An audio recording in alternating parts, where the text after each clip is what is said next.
Hi, I'm Nan Arkwright, a pediatric occupational therapist. I'm going to go over the messages that I embedded into the story about Seymour, who's learning about stop signals. And I'm going to share my screen to show what the story is all about.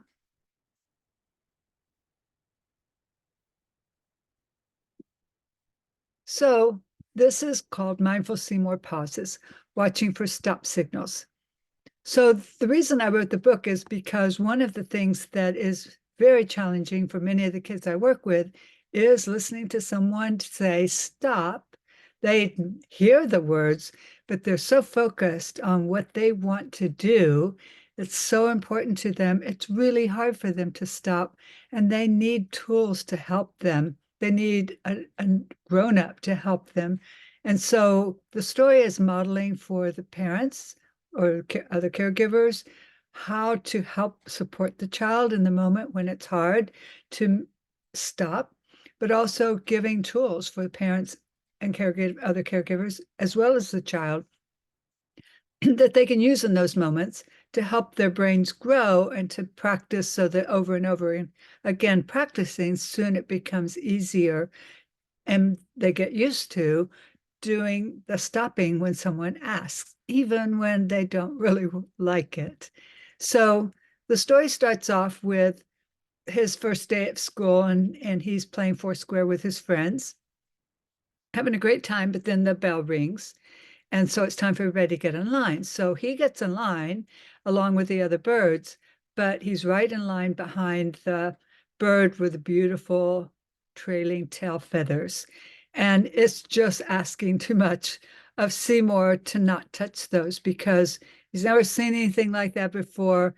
They're interesting. He's just imagining how they might feel for him to actually touch.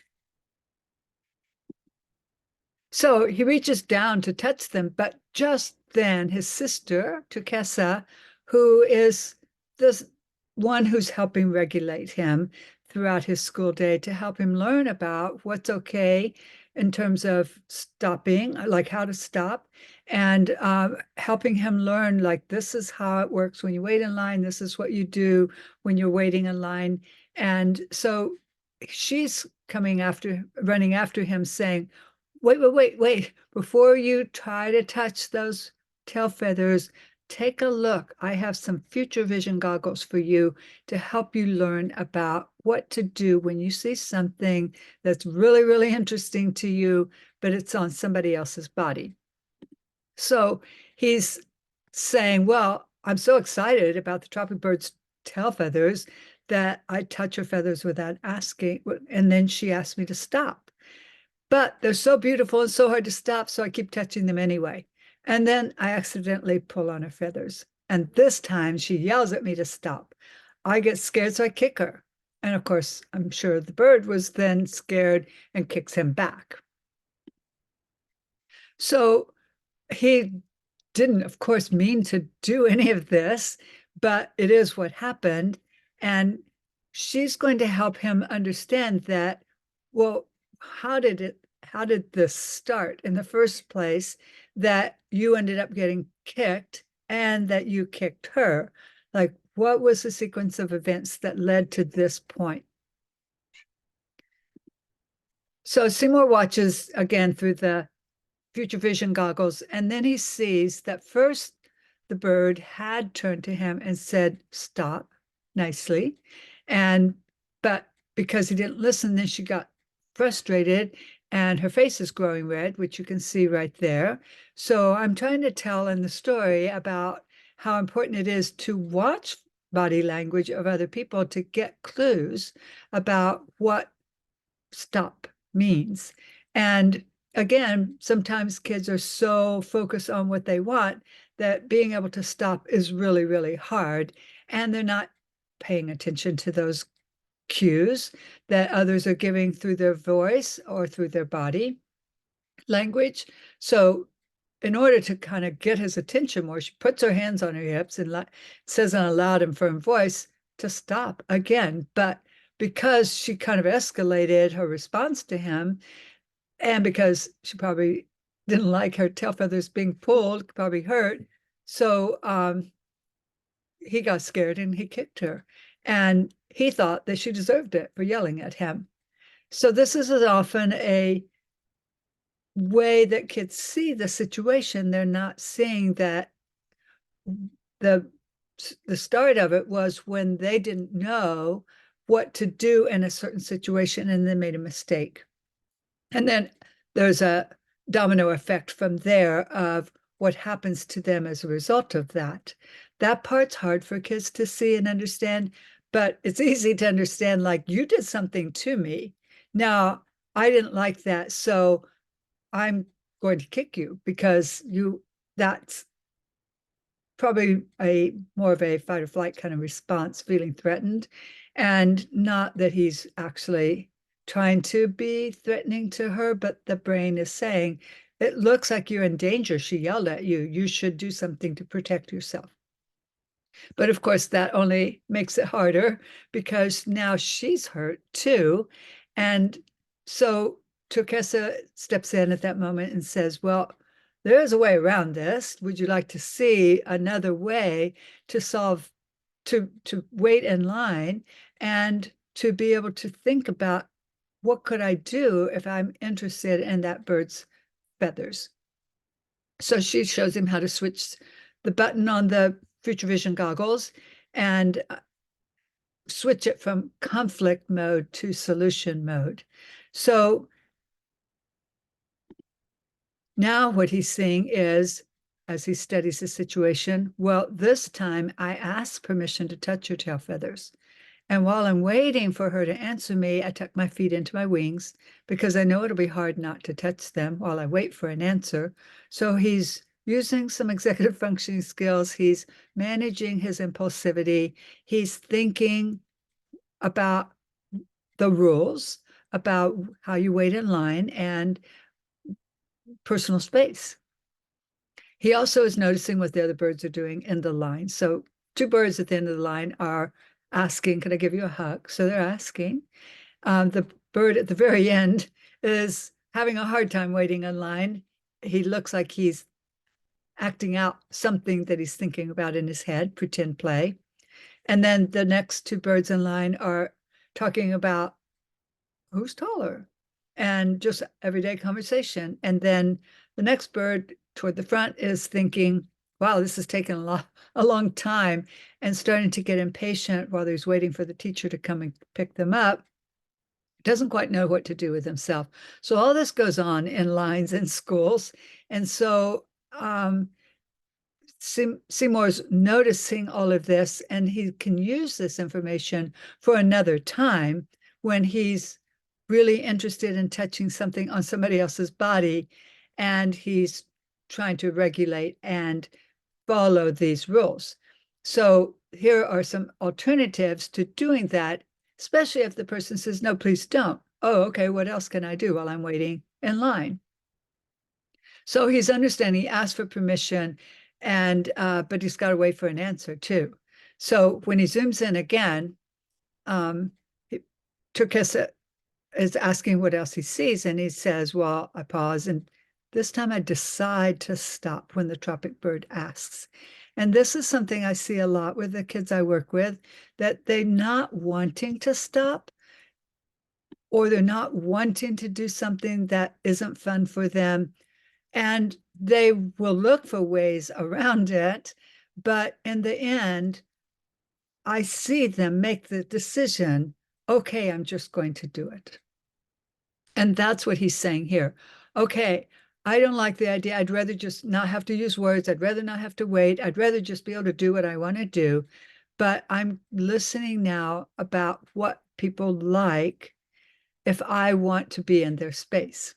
So this time when he looks, because of doing that, the other bird introduces herself and tells him her name, and even invites Seymour to sit next to her in the classroom. So now he's made a friend because he was regulated. So paused, thought about it, and then was able to do what the bird with trailing tail feathers liked. And so it works so well that when she said yes, he got a little excited about it and realized, oh, this is a way to make friends with somebody. And he gets to do what he's interested in doing because she told him to a little bit about her tail feathers. And then he's understanding, oh, so I'll, if I next time, what I understand to do is to ask permission because I don't want to get yelled at and I don't want to get kicked. More importantly, he's thinking, and I'll ask because it matters more to have fun in line with friends than to touch other birds' feathers. But best of all, he wants to do it because he wants to make a friend. And making a friend means he understands that other people have boundaries and he's learned that he can respect those, even though it's hard. So he's got the idea. All the other birds are super happy. And he's remembering, yes, this is, I'm going to feel better. All the other birds are going to like it better also. And we can all have fun waiting in line together. And then Turkessa thinks for a moment and then says, I have a badge that I wear that helps me remember to be mindful of what matters most to me. And then that helps me make a choice that, like the one that Seymour just made. And she offers to let him wear it. And so when she reads it to him and tells him what it says, pause, what's my plan? Think of that. Yes, I can. So it's an encouragement for him, something easy to remember, and something that on the back of it, she says, there's a picture of him doing just that. Sorry, that was the picture. And so he's imagining himself using his future vision of himself to imagine that I can look like this and I can feel like this when I use self-control, when I'm mindful about what I do. So when I slow down, when I pause and think for a minute, I am able to do this challenge and feel like that in the end.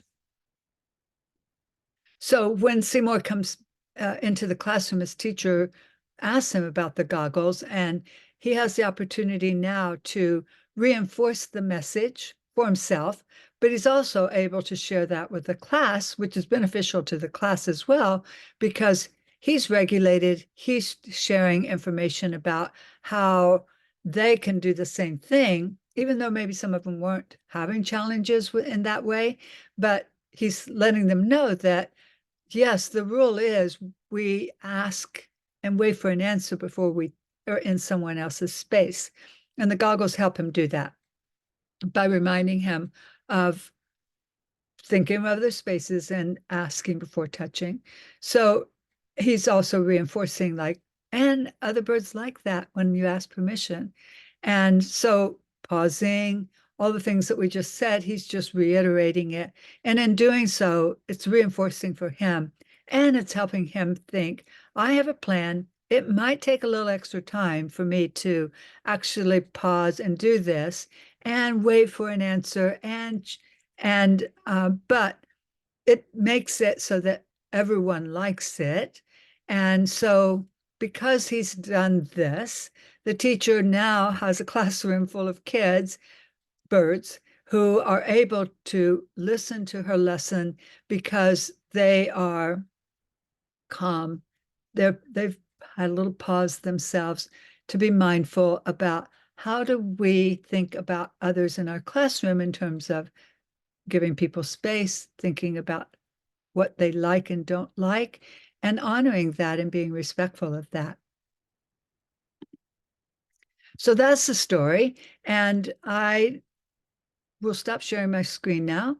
And I hope that this is a story that when you read it to the child in your life, that you'll be able to share those same kinds of insights that can be helpful for them to remember when they're in a tricky situation.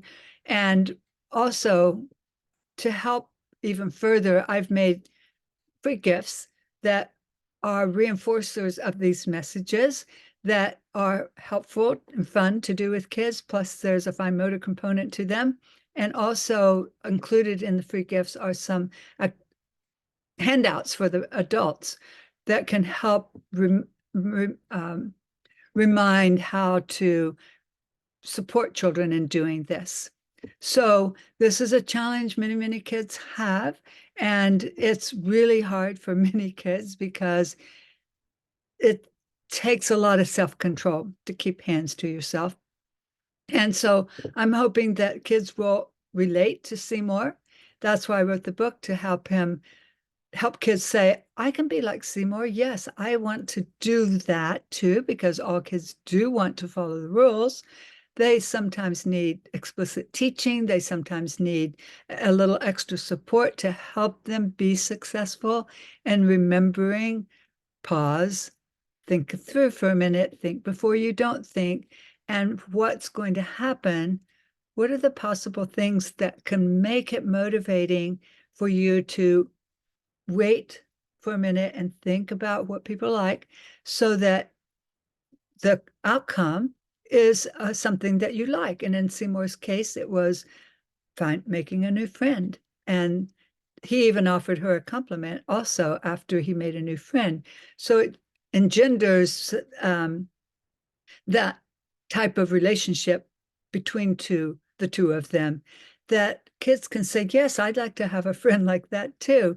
And now I know how to do that because I have practiced this and had support at home. And so I hope that this is helpful to you and the child in your life.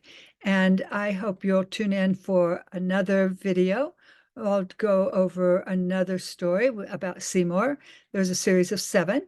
So I'll be recording all of those, and also a part 2 for each one that covers all of the free gifts. So I'll look forward to seeing you again another time. Thanks for being here today.